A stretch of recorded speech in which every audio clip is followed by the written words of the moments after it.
Olá a todos, graça e paz, meus amigos e irmãos, que a paz que excede todo entendimento guarde assim o vosso coração e as vossas emoções. É um prazer ter vocês novamente aqui no canal, ok? Espero que vocês fiquem até o final. Hoje vamos meditar na palavra de Deus em Lucas, capítulo 16, ok? A parábola do rico e Lázaro, bastante conhecida. Nessa parábola nós aprendemos que as nossas decisões na terra, elas têm implicações não somente futuras também na terra, mas eternas. E a pergunta que fica para você: como que você está vivendo a sua vida? No temor do Senhor ou no egocentrismo? Como que você tem vivido?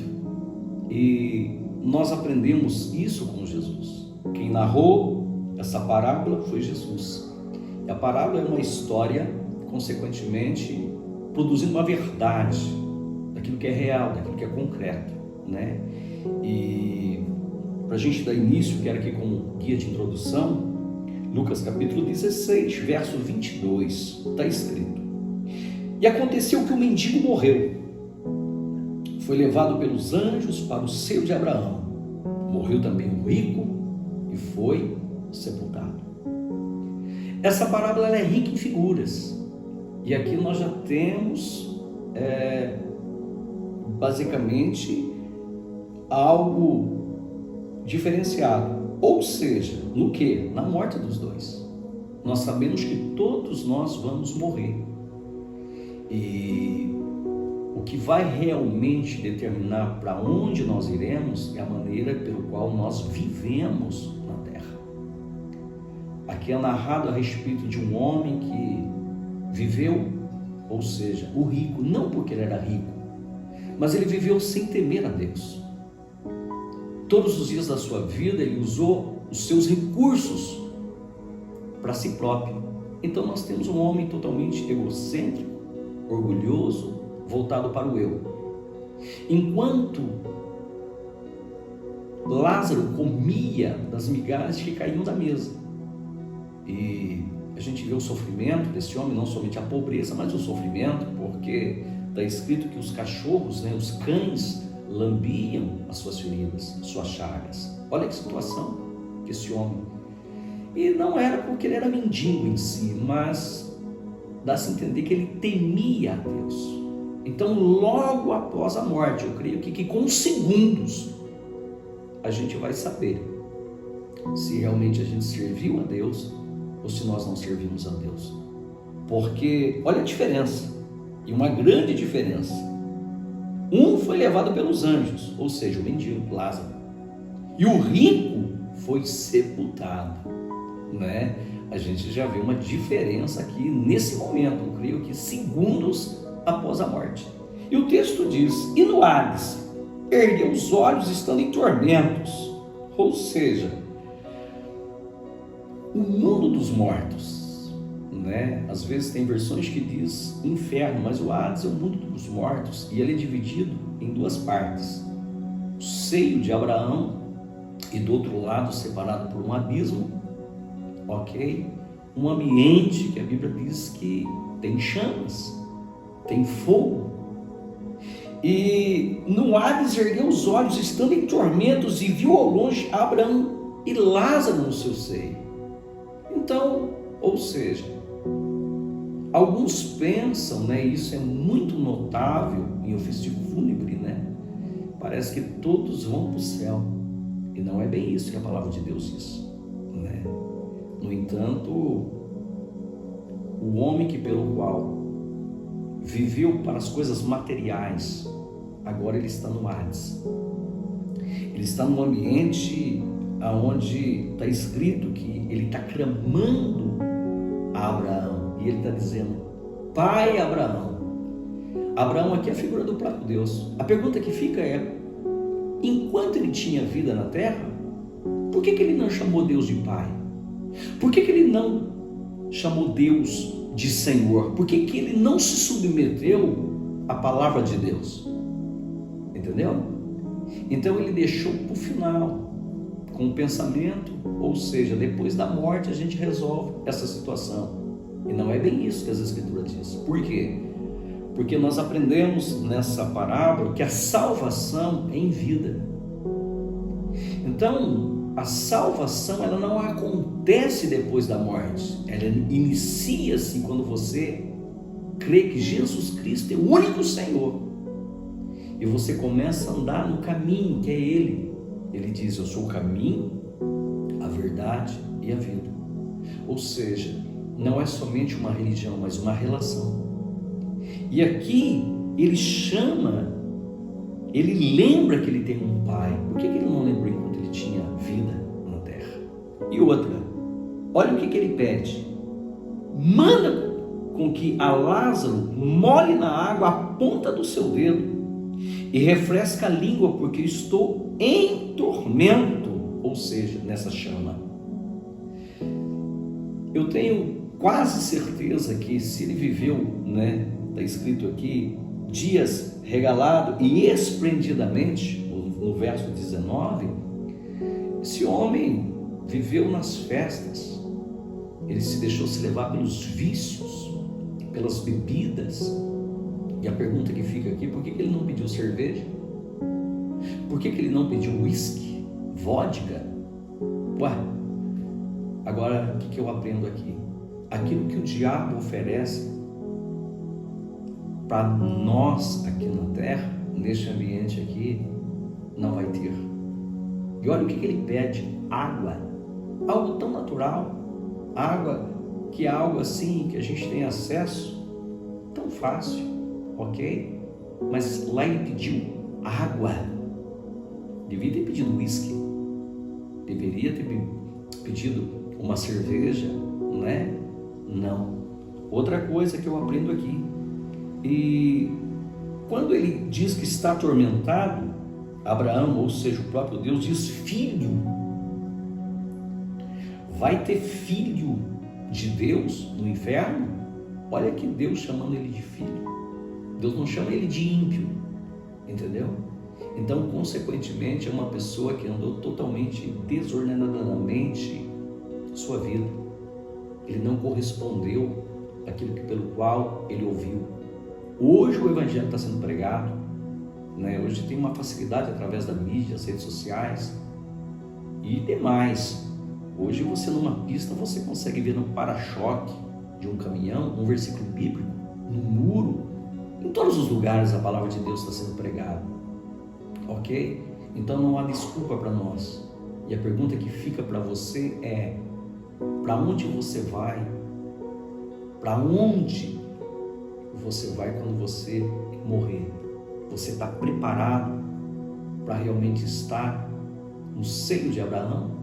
Ou, consequentemente, outro ambiente? Então a decisão é hoje. Não deixe para amanhã. Nós não sabemos o que pode acontecer amanhã.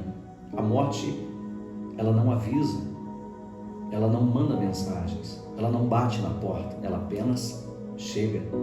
Se prepare.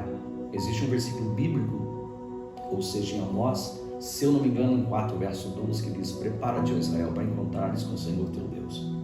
Há uma necessidade de nós prepararmos o nosso coração para ter um encontro com o nosso Deus. Está escrito: disse, porém, Abraão: filho, lembra-te que recebeste, ou melhor, de que recebeste os teus bens em vida, e Lázaro somente males, mas este está consolado e tu atormentado. Ou seja, há um paradoxo.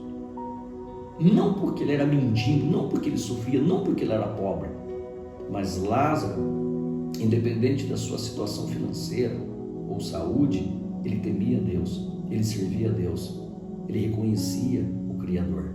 E isso é muito importante. Jesus Cristo, como eu disse, não é uma religião. Ele é vida. Deus é vida, sabe? E não é uma questão de escolha. Quando a gente escolhe, consequentemente, porque a gente tem mais opção, mas é uma questão de decisão. Decida hoje servir ao Senhor, amar ao Senhor. A palavra de Deus, ela não é uma fábula, não é um conto, é uma realidade, é uma verdade eterna. E o texto está dizendo: olha, este é consolado e tu atormentado. Além disso, está posto um grande abismo entre nós e vós, de sorte que se quisessem passar daqui para vós, não poderiam, nem tampouco passar de lá para cá. Ou seja, mas não tem como se deslocar de um ambiente para outro, através de uma oração, através de uma missa. Como assim? Não tem, entendeu? A decisão é hoje, a decisão é em vida, a salvação começa em vida. Isso é muito importante, é uma verdade eterna.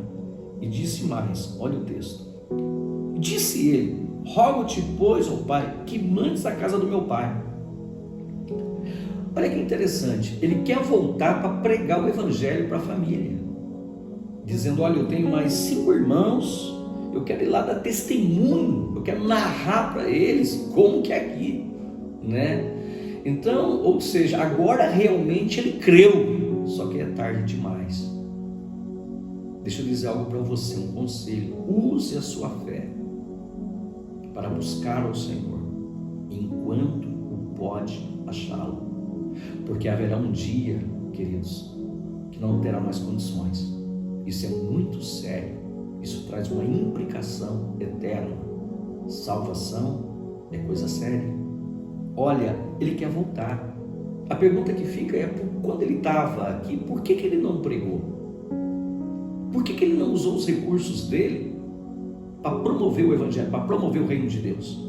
Não, ele usou para ele. E agora o dinheiro que consequentemente ele conseguiu não pode comprar nada, não tem nenhum valor nesse ambiente, a não ser a graça e a misericórdia de Deus, entendeu? Então nós necessitamos dessa graça, nós necessitamos dessa misericórdia. Então esse homem em si, ele não foi condenado pelos seus pecados, mas ele foi condenado por não reconhecer o favor de Deus, a graça de Deus, a palavra de Deus. E ele quer voltar, porque ele tem família, ele quer testemunhar. Só que o pai Abraão disse assim: eles têm Moisés e os profetas, ouçam-nos. Ou seja, eles têm os pastores, eles têm os profetas, eles têm os missionários, eles têm aqueles, ou seja, aqueles que realmente pregam a palavra de Deus, ou seja, aplicando nesse tempo. Hoje você tem a oportunidade, você tem livre espontâneo acesso ao templo, a uma célula, a um monte para orar, para buscar a Deus.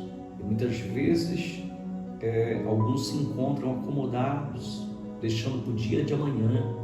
Deixa eu dizer uma coisa para você: não se condene, o dia se chama hoje. Busque o Senhor, ok? Para que não venha cair nessa mesma situação, nessa mesma condição. Ele quer voltar, não tem como voltar, ou seja, não tem reencarnação, não tem como uma pessoa voltar. Essa doutrina que os mortos eles retornam, eles voltam, é mentira. Hebreus capítulo 9, verso 27 diz que o homem está ordenado a morrer uma só vez, e depois disso o juízo, ok? Está escrito, não, e disse ele: não, Abraão, meu pai, mas se algum dos mortos for ter com eles, eles vão se arrepender. Aí Abraão disse assim: olha, se não ouvem a Moisés e aos profetas, tampouco acreditarão, ainda que algum morto ou algum dos mortos ressuscite. Ou seja, se as pessoas têm dificuldade de ouvir os vivos, acha-se que vai conseguir ou vai se converter ouvindo os mortos? Impossível. Uma que os mortos eles não retornam, não tem como isso aqui deixa claro. Mas, ou seja, é tempo de ouvir o evangelho, é tempo de temer a Deus, a salvação em vida. Jesus está aí, a graça, o favor imerecido da parte de Deus está para todos nós. Então fica aí o meu conselho: busque ao Senhor, sirva ao Senhor, avalie a sua vida e o seu coração. E fica aí novamente uma pergunta para a gente encerrar: se você morrer agora, para onde você vai? para onde você iria? Pense nisso com carinho, tá bom? Estou orando pela sua vida. Deus te abençoe. Até o próximo vídeo.